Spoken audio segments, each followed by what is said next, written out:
Xohlaysanmi senga Hazrat Umar haqida bir rivoyat aytib beray? Iltimos.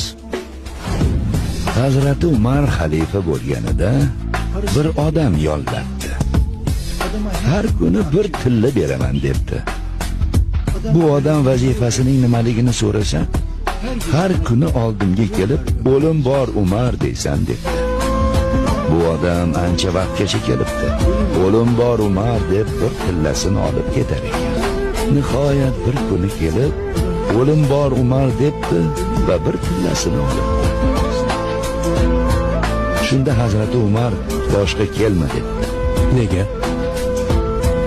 Boshqa kelma, chunki endi o'limni unutmayman debdi unga.